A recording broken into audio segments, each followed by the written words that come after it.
The Detroit Pistons played a competitive game against the Milwaukee Bucks, lost in crunch time, as I think a lot of us expected them to. But there is one big takeaway from this game for me, and it has to do with the usage of Isaiah Stewart. Let's talk about it in today's episode of the Locked On Pistons podcast. You are Locked On Pistons, your daily Detroit Pistons podcast. Part of the Locked On Podcast Network. Your team every day.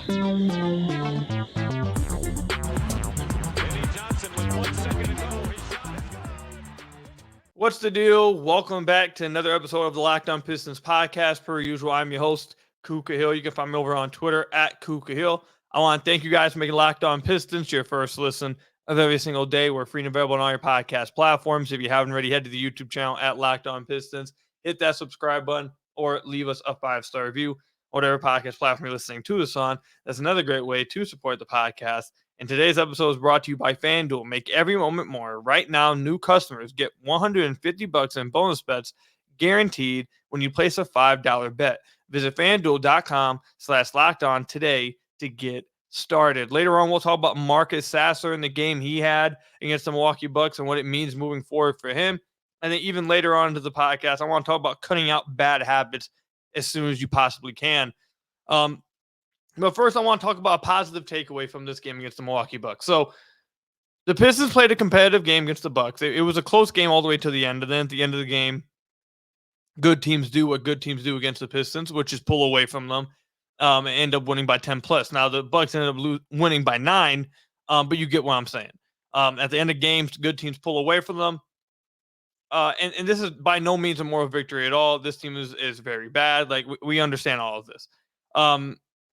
But instead of just harping on them losing again and all that stuff, there's one aspect of this game that I think should be a positive, not just for the fans to take away, but hopefully I don't think it's a hope, actually. I think the front office made this trade specifically, or maybe not specifically, but with this in mind as well. And it's the use of Isaiah Stewart. So since the trade for Danilo Gallinari and Mike Muscala, Isaiah Stewart he's been hurt. He's missed the last few games. But he returned tonight, or maybe not the last few games. He missed the last game against the Milwaukee Bucks. And then he played this past game. So he missed one game, and then he had, before that game against the Milwaukee that he missed, he played 3 games, and then he had missed like 9 games before then. So he's been injured as of late, but just missed that previous game, and he's back now. In this game, he played 28 minutes of action.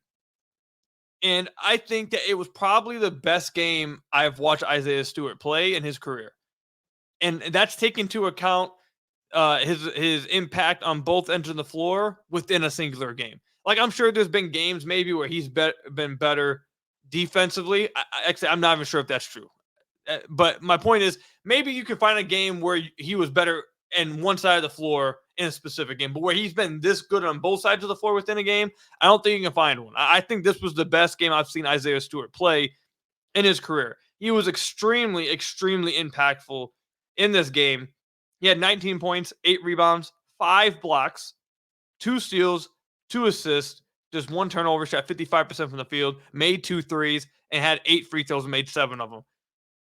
One of the biggest reasons why I think Isaiah Stewart played so well in this game is for 2 reasons. One, he came off the bench. He was not asked to be a starter. He was not asked to play with Jaylen Durham that much of the game. Instead, they brought him off the bench, which should be his role for this team moving forward and would be his role for just about any team in the NBA. He is supposed to be an impactful player off the bench, not your starting power forward. He's not that. So in this game, they brought him off the bench. And what did he play as coming off the bench for the Pistons? Their backup 5. And they were allowed to do this.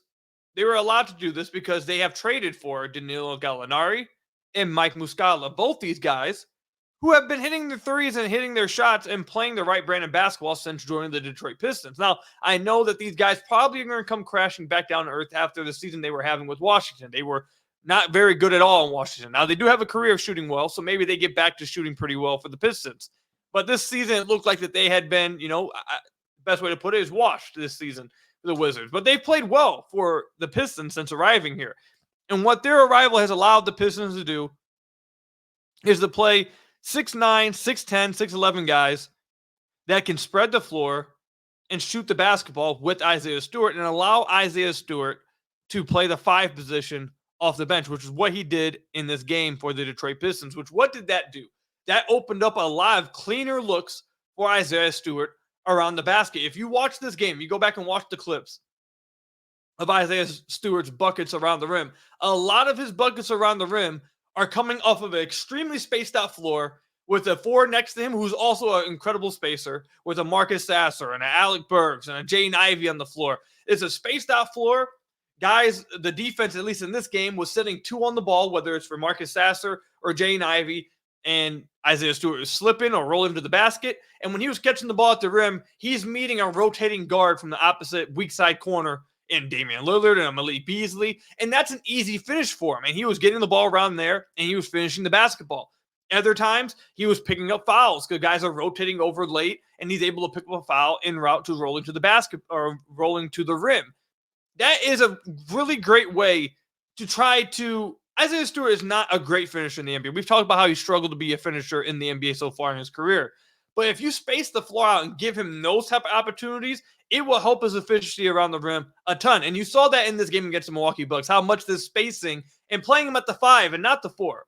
Playing him at the 5 with other guys around him that can space the floor and run the pick and roll with guys. He also can pick and pop. He hit 2 threes tonight, which is big time. But that was opening up so many better looks, higher quality looks for him around the basket, which I think you'll start to see happen for all these other guys when the team's completely healthy and they have a Mike Muscala and Danilo Gallinari and they make these eventual trades and get more shooters on the team. You'll start to see how having spacing gives players higher quality looks around the basket. And that's what you saw with Isaiah Stewart playing the 5 with those guys. So this trade, if Mike Muscala and Danilo Gallinari continue to play this well and can hit outside shots, it might be a low-key, sneaky good trade by Weaver. I'm not a fan of the fact that he had to give up these second-round picks just to get off a Marvin Bagley contract that he didn't have to sign him to and gave it to him anyways, and I had to get off him. Like, that in of itself is still bad asset management. It still is.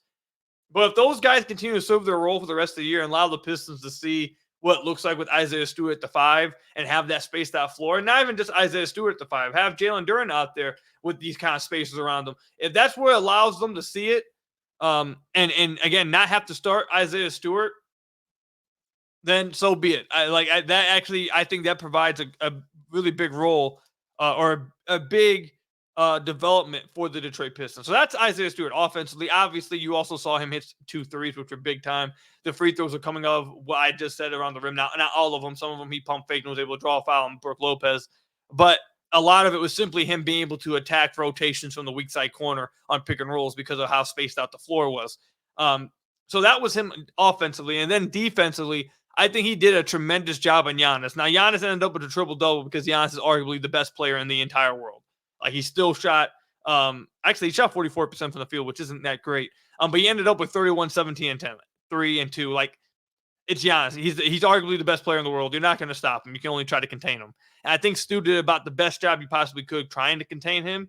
I also like the matchups and what the Pistons were able to try to do defensively with Isaiah Stewart at the 5, putting him on a Giannis. And you saw him rotate on the weak side and protect the rim pretty well with him at the 5. I think this game, the Pistons lost, and there's some things I'm really going to talk about later that I really did not like from this game and really did not like from the Pistons over the last few weeks, really.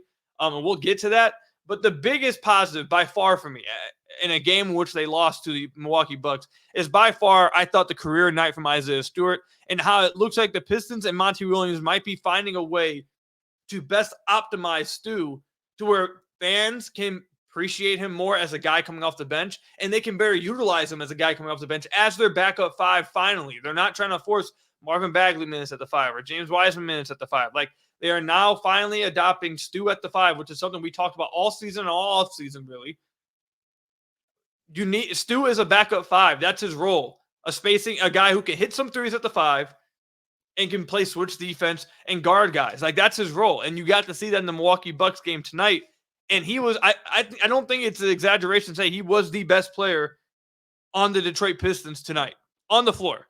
He's not the best player totality, but on the floor tonight, Isaiah Stewart was the best player for the Detroit Pistons. He played exceptional. And this is the role he should have for this team moving forward. It's very clear. This is the role he should have moving forward. So I hope this is the biggest takeaway and they continue to do this moving forward. Everyone will probably feel a lot better about Isaiah Stewart if this is his role moving forward. But let me know what you guys think about that. Comment section down below or over on Twitter at Cooker Hill. When we come back, it's going to be time, or not going to be time. It is time right now to give Marcus Sasser run with the Detroit Pistons. He doesn't need to be on the bench no more. It's time to give him some run. I'll dive into that a little bit more in just a second. But first, I've got to tell you guys about one of our sponsors. This episode is sponsored by BetterHelp. Give online therapy a try at BetterHelp.com/LockedOnNBA and get on your way to being your best self. Around New Year's, we get obsessed with how to change ourselves instead of just expanding on what we're already doing right. Maybe you finally organize one part of your space and you want to tackle another. Or maybe you're taking your supplements every single morning and now you want to actually eat breakfast with it too. Therapy is not just for trying to strengthen your weaknesses or change maybe the weaker parts of yourself. Therapy also can help you find your strengths so you can ditch the extreme resolutions and make changes that really stick. And everybody throughout life has the little peaks and valleys. Sometimes you're up and sometimes you're down. And there's nothing wrong with getting help to get yourself back to that peak. And that's something BetterHelp can help you with. If you're thinking of starting therapy, give BetterHelp a try. It's entirely online, designed to be convenient, flexible, and suited to your schedule. Just fill out a brief questionnaire to get matched with a licensed therapist and switch therapists at any time for no additional charge. That's the best thing about BetterHelp. If you're with a therapist and you're not vibing with them, you can go ahead, switch just like that for no additional charge. So celebrate the progress that you've already made with BetterHelp. Visit BetterHelp.com/LockedOnNBA today to get 10% off your first month. That's BetterHelp, HELP.com/LockedOnNBA to celebrate the progress that you've already made. So I want to thank you guys again for making Locked On Pistons your first listen of every single day. We're free and available on all your podcast platforms. If you haven't already, head to the YouTube channel at Locked On Pistons. Hit that subscribe button or leave us a 5-star review on whatever podcast platform you're listening to this on. That's another great way to support the podcast. We talked about it a little bit, like I think a week and a half ago on the podcast. But I want to give it its own segment here after this Milwaukee Bucks game. Marcus Sasser, it's time for Marcus Sasser to be a legitimate part of the rotation. And it's not because I think Marcus Sasser is like some fantastic rookie. I think he has promise, and I think he's flashed it, especially in this game against the Milwaukee Bucks. It's not even so much just about his play, which again, like I said, he's been fine. It more so has to do with the fact of, the play of others and also where the Pistons are at in their season. If you remember, if you guys are everyday listeners, before the season started, I suggested or I made the guess that what they were planning on doing with Marcus Sasser was you probably wouldn't see him on the team or playing that many minutes as long as people were healthy. You probably wouldn't see him playing many minutes for the Detroit Pistons until around the deadline. And then they would move off of Alec Burks and let Marcus Sasser come into Alec Burks' role, get some assets for Alec Burks, whatever you can for Alec Burks, and let the guy you have waiting in the wings just fill his role. Because they're basically going to do the same thing for you. Both those guys are just pure scorers. They're coming in to just shoot the basketball, score the basketball. They're not coming to play make. They're not coming in to, be lockdown defenders. They're coming in to be instant offense for you off the bench. And we are now at January 22nd, and you're seeing Marcus Sasser get some minutes. You're seeing Alec Burks increase his trade value. You're hearing Alec Burks' name in the trade market. So I would fully assume, and I hope they do this, and I'd expect them to move off of Alec Burks for what they can, elevate, I should say, Marcus Sasser into Alec Burks' role, and then get what you can for Alec Burks. Along with that, though, the Pistons need to stop playing Killian Hayes. Killian Hayes should not be playing any longer.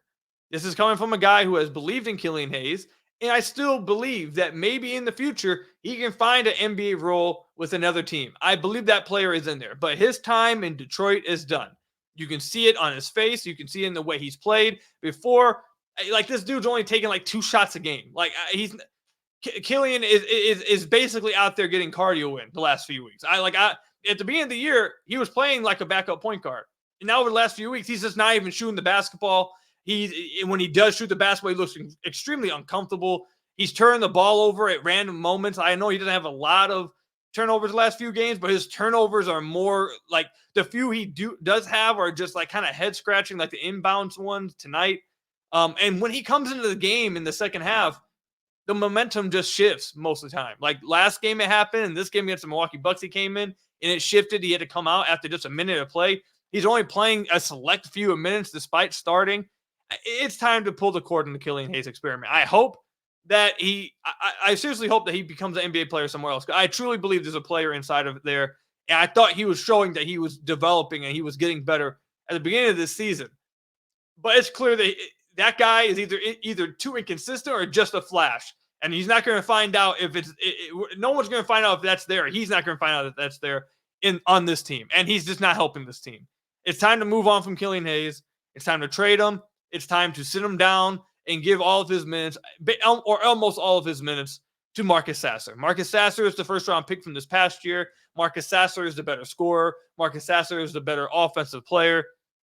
At this point of the year, at 4-39, you need to be prioritizing your young guys, especially recent ones you just drafted, especially when they are capable of having the games that he had tonight, 23 points and 9-17 shooting. It is time to prioritize Marcus Sasser and give him Killian Hayes' minutes. And trust me, that there's a part of me that it pains to say, because everyone knows that I've believed in Killian Hayes, but it's over. It's done. It's dead. I hope he does well in San Antonio. I hope they send him to San Antonio. I think he could do well there. I hope he develops somewhere else. He's still really young. I believe in him. But here in Detroit, it's done. He's been bad for the last few weeks. You don't need to keep playing him. There's no upside to playing him still. It's not like you're playing him with the hopes of him becoming your guy or the hopes of him being your backup point guard. Like I'm pretty sure that boat has sailed from every which way. Like it's done. And Marcus Sasser deserves the opportunity. This is a dude who's a flat out scorer. I want to see what he has. I kind of already have an opinion of what Marcus Sasser is. He's not going to be a playmaker. He's not a guy you want running your offense. And when he's hot, like he was tonight, he's instant offense. He's going to provide insane value for you. He's basically, I mean, I don't want to say basically, because I'm sure there's going to be a bunch of draft heads and a lot of guys who kind of spaz at me for saying this. But I think a lot of people will probably get what I'm trying to say here. He's basically going to be like what Alec Burks is for the Detroit Pistons. I think that's like the hope. Yes, he projects to be a better defender than Alec Burks, especially at the point of attack. Like, I get that. But a guy who just comes in, provides instant offense, you're not asking him to be a playmaker. You're not asking him to set up the offense. Like, that's not what you want him to do. You want him to come in and just score. And when he's hot, he's capable of going for 23 points in 26 minutes, just like Alec Burks has been doing the last 10 games. That's what you want from Marcus Sasser. And this team could use that. Especially, if their starting guard is only going to play 16 minutes and take 2 shots. Like, if that's what you're going to get out of your starting, there's no point of even starting him. Stop starting him. Stop playing him minutes. If you have to play him minutes, play him spot minutes off the bench like you're doing with Danilo Gallinari. Like, play Killian Hayes spot minutes. But Marcus Sasser should be, and I know this is only happening really because Cade's hurt right now. But when Cade comes back, obviously Killian Hayes comes out the starting lineup. Cade goes in, and Killian Hayes should not go to the backup point guard role. They should probably go to Marcus Sasser, even though he's not a point guard. And I do think that kind of sets him up to be in a bad position, which is why I think they've been hesitant to do that, because he's not a point guard. But they don't really have another option until Monte Morris comes back. And then when Monte Morris comes back, I think you definitely trade Alec Burks and you play Marcus Sasser and Monte Morris. Like, I think that's 100% your backcourt, unless you move off of Monte Morris. Like, who knows? Maybe they have a deal planned out for Marcus Sasser, or not Marcus Sasser, but Monte Morris using his expiring contract. But just assuming no trades happen at this point, when Cade comes back and Monte Morris comes back, which sounds like it's going to be soon, pretty soon, your backup line definitely should probably be Marcus Sasser and Monte Morris. And then if you can move off of Alec Burks, there you go. Perfect. Bada boom, bada bing. Also, whether you want to sit Killian Hayes out for the rest of the year and just, DMP him, trade him, like whatever, just you probably shouldn't be getting any more minutes in the rotation. That's what I would do, and that's what it's time to do with Marcus Sasser. You wasted the first-round pick on him. Let me not say wasted, because that makes it sound like that it was just like a horrible pick. It's not that you wasted. You used a first-round pick on him this past year. You're 4-39. It's time to prioritize some young guys to get them some minutes. So get Marcus Sasser some minutes. It's time. And I think he probably deserves to be in the rotation. And with the team being as bad as it does, he can get some more minutes than he would get anyways. So Let me know what you guys think about that. I'm sure everyone's going to be happy about that one. Let me know in the comment section down below or over on Twitter @Kook. When we come back, now I want to talk about some things that's really frustrating me over the last few weeks watching this basketball team. We'll talk about that when we come back. But first, I've got to tell you guys about one of our sponsors, FanDuel. The NFL regular season is wrapping up, but there's still time to get in on the action with FanDuel, America's #1 sportsbook. Right now, new customers get $150 in bonus bets guaranteed when you place a $5 bet. That's $150 in bonus bets, win or lose. The app is so easy to use, and there are so many different ways to bet, like live same-game parlays. Find bets in the new Explore tab. Make a parlay in the Parlay Hub, the best way to find popular parlays, and more. A few years ago, when betting became legal in Michigan, I didn't know where to go. I ended up choosing FanDuel, and I haven't turned back since. Not only is it super self-explanatory, it's extremely fun to do with so many different options on there. I love FanDuel. I still use it to this day, almost every single day. Me and my friends, almost every single day, we're on FanDuel. Maybe on there a little bit too much, but that's just how much fun it is with FanDuel. So visit FanDuel.com/lockedon and make your first bet a layup. That's what FanDuel, the official partner of the NFL. So I want to thank you guys again for making Locked On Pistons your first listen of every single day. We're free and available on all your podcast platforms. If you haven't already, head to the YouTube channel @Locked On Pistons. Hit that subscribe button or leave us a 5-star review on whatever podcast platform you're listening to this on. That's another great way to support the podcast. So I want to talk about cutting out bad habits. Sorry, I'm feeling a little sick. If you guys hear me sniffling, I'm not feeling the best. But anyways, a few weeks ago, I believe exactly 2 weeks ago, I came on the podcast, or maybe a week and a half ago now. But anyways, I came on the podcast and told everyone to go listen to JJ Redick and Tim Legler talk about what happens on teams this bad. Because Tim Legler, I believe he said his team was he was in the 92-93 season, I think. His team won 12 games. So he really gave some really in-depth stuff with it. JJ had been on like 2 bad teams, whatever, and he talked about his. But either way, they both provided some really good insight to what happens throughout the course of the season, like the phases that happen and what happens behind the scenes. It was an incredible discussion. I can tell you guys that everything Tim Legler and JJ said either has happened, is currently happening, or is about to happen. And I mean from every aspect that they talk about. So if you haven't listened to that, go look it up. It's like a 20-minute video on YouTube with JJ Redick's YouTube channel. You have to watch it if you're a Pistons fan, because it gives you, I'm telling you guys, it's real good insight to what's actually happening with the Detroit Pistons behind the scenes, in the locker room, in the front office, on the court, like all of it. It was fantastic. But one of the things that they mentioned was eventually guys start picking up bad habits. They start to play the wrong way. And they don't start getting told that it's the bad way to play. They kind of are given the freedom. Everyone on the roster is kind of given the freedom to just pick up these bad habits because of how bad the team is, and how everyone starts to look out for themselves. Everyone's, this season's over. This team's done. I got to make sure I look good. I got to make sure I'm impressing the front office. I got to make sure I'm impressing the rest of the league. Like that basically is what the goal goes to with these players when the season gets this bad. And that's human instinct. Like, I think all of us, if you just put yourselves in the player's shoes, your team's trash. You're not going anywhere. And you're on the worst teams of all time. Your goal would naturally then become, I got to prove to the NBA, I got to prove to the front office, I got to prove to everyone watching, hey, this team is horrible, but not because of me. Like, I'm actually good. This team is not good, but it's not because of me. Like, that is just a natural human instinct. And it requires a strong culture and strong leadership to stop that from happening. And you can question whether the Pistons have that or not. I'm sure you guys would love to have that conversation. I think you guys know where I stand on that. I'm not going to go any further with it. But I think over the last few weeks, you are seeing that take place. And it's not just with the top players. It's literally from the top down with the roster. Everyone that plays, I feel like you can point to multiple plays throughout the game where it's like, why is that happening? Why is that something that's being allowed to happen?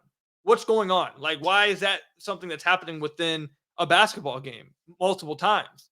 And what really makes this pop for you, if you watch this team, what really makes this pop is so I just got a notification real quick. I believe I believe Embiid dropped 70 and Cat dropped 62 in one night. 18 years after Kobe dropped 81. That is absolutely crazy.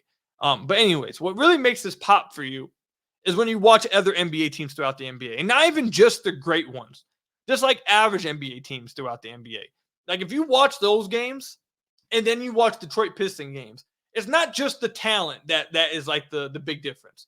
It's not just like scheme that is like the huge difference. There's all kinds of differences, but it's not just that. One of the main things is how teams play. Do they play the right way? Do they make the right decisions more often than not? That kind of thing. And over the last few weeks, you're starting to see the Pistons allow some things to happen. And my concern isn't about this season. It's not about winning individual games. It's about the impact of allowing these kind of things to happen, because then they become exactly that, a habit. They become a habit that you have to then try to break a few years down the line. And it's harder to break habits a few years down the line as it is rather than, break it immediately and not allowing it to become a habit. So the example I'm going to use here is this. I'm sure fans are going to be upset about this, because if you criticize or even remotely talk about things young players can do better, they immediately spaz. They act like you can't watch the games, and people expect you to lie about what your eyes are seeing. I don't care what anyone says. I'm not going to lie about what my eyes are seeing. And I know basketball. I've played it my whole life. No, I'm not going to lie about what my eyes are seeing. So I'm looking at, and I wanted to download it, but it wouldn't download. My computer is being stupid. But I got the shot chart for Jaylen Durham in this game against the Milwaukee Bucks. His offensive freedom that they're giving him is a good thing, because you're seeing him be able to self-create a little bit on drives to the basket. And you're seeing some incredible footwork. I think he's improved on a ton since the beginning of his rookie year. The footwork is looking really nice. I think you're seeing that he has some of that in his future. Getting to the basket, utilizing his footwork and his strength to draw free throws, score the basketball, or even kick out, because we know he's a fine passer. Like the offensive freedom they're giving him is a good thing because of that. But when you give someone offensive freedom, you don't want to just let go of the leash and just let them do whatever. When it starts to get bad, when it's just like if you take, this is like an easy explanation or comparison for me, because I had to train my dog. I didn't want a dog, and then my wife wanted a dog, so we got one, and then we had to train it ourselves. So this is why I'm making that comparison. I had to live through that, but it's the first thing that came to my mind. Like my dog, we didn't let Oli go off too far away from us ever. Like, had to stay right next to us when they were younger. And then, started to behave, started to be a little better. So we extended her leash a little bit. We didn't just let go of the leash and just say, hey, you go run throughout the yard, do whatever the hell you want. That's not what you do. And then when she started to act up and get a little out of pocket with it, we reeled it in a little bit. We didn't bring her all the way back to sit next to us, but you reel her back in just a little bit. That's kind of the same thing you have to do with trying to eliminate bad habits from happening. So I'm looking at Jaylen Durham's shot chart. If you watch the game, you probably know where I'm going with this. At the rim, he has 4 shot attempts, I'd say, at the rim. He has 1, 2, 3, 4, 5, 6, 7, 8. No, hold on. 8. Some people probably say 7 or 8 shots outside of the paint, outside of the rim. And they were coming in different forms. Pull-up middies, fadeaway middies, running hook shots that get blocked. Like, okay, if you want to give him the freedom to get to the basket and do that thing, utilize his footwork, like good process, okay, even if it has a bad result in the end, you allowed that good process to happen because it showed good results, I'd say more often than not, when he gets to the basket, makes a kick out, or gets to the basket, hits a runner, finishes over a guy, dunks on somebody, utilizes his footwork to get a bucket and one, like all that stuff. That has shown a good process, and mostly I'd say good results. The pull-up middies, the step-back middies, the fadeaways that are hitting all backboard or the back iron and flying out, the running hook shots getting blocked by Brook Lopez, the running hook shots at the end of games when it's really close and it's basically a turnover and guys get on a fast break because now you're under the rim and they're pushing. Like, those kind of things should not be allowed. And it's not just with Jaylen Durham at all. It's not just him. It's happening, I promise you, throughout the entire roster. He's just the easiest one I can point to and explain to you guys. Over the last few weeks, you're starting to see that phase. I believe it was like phase 4 or 5 that Tim Legler and JJ Redick talked about. That happens throughout the season. A lot of stuff happens, but eventually you get to that phase where guys start to develop some bad habits and guys start to do things that maybe they wouldn't do in other situations. And it's not just Jaylen Durham. Even, Bojan Bogdanovic is starting to be given a little bit too much of a reign to where he's taking some bad shots and taking up too much usage, or maybe not too much usage, but utilizing too much of the shot clock trying to ISO. Like, now you're seeing more isolation basketball. That's another thing. You're starting to see Jane Ivey take some questionable shots, turn the ball over, have some questionable turnovers. That's another thing. And the way it's happening, and not just the fact that he's having turnovers, but the way it's happening. You obviously have seen it with players who aren't very good, like Killian Hayes. You saw it happen for a little bit with Asar Thompson, even though he had a good last two games. But even in this game, you started to see Asar Thompson do some things that were like, I haven't seen Asar do that to him. What's he doing? Like, you see it throughout, and then even Marcus Sasser late in the game. Like, a lot of these things, you're seeing guys be allowed to do some things that I think the best way to put it would be this. I heard Shan Sharp say this in one of his podcasts, and I had a high school coach tell me this as well. And actually, when he said this on his podcast, it brought back a memory that I'm not gonna, it wasn't a positive memory for me. Okay, but it brought back a memory from my varsity team. You never want to allow something in a win that you wouldn't allow in a loss. So basically, if you wouldn't, if you lost the game and you weren't getting good process out or good results out of it, if that would make you mad, then you don't allow it to happen when it happens to work out in a win. So that's how you keep the gold standard. That's how you keep a good culture. That's how you have a good development environment. If you allow things in wins that you wouldn't allow in losses, then how do guys know what's wrong and what's right? How do guys know what they should be doing, what they shouldn't be doing? You let me do it when it works out, but when it doesn't work out, you're yelling at me and taking me out the game. Like, whatever you would allow in a win, allow in a loss. Whatever you wouldn't allow in a win, don't allow in a loss. Like, you need to be consistent through everything. You need to be consistent with everything. Yeah, and I'm telling you, if you listen to the JJ Redick podcast where they talk about this kind of thing on bad teams, I'm telling you, if you watch the Pistons play and then go watch other NBA teams play, you can see very clearly that they are hitting that phase 4 option. Like that is that or not option, but phase. That's where they're hitting right now. And I think it falls upon Monty Williams and this front office and the Piston organization to try and nip it in the bud early before it becomes a bad habit. And yeah, the Pistons lost by 9 to the Milwaukee Bucks. That's not a moral victory. Yes, they played competitive basketball against the Milwaukee Bucks. I think a lot of that had to do with Isaiah Stewart. I think Isaiah Stewart was the most impactful player in this game. And Marcus Sasser went nutty for a good 8-minute stretch. That was a big point. And another reason why the Milwaukee Bucks shot 25% from deep. One of the best 3-point shooters in the league, Malik Beasley, missed his first 4 attempts. Dame shot 2 of 10. As soon as they started hitting these kick-out threes that Giannis was making, he got a triple-double and they extended the lead to 12. That was a big reason why. It's not because the Pistons were playing the right way.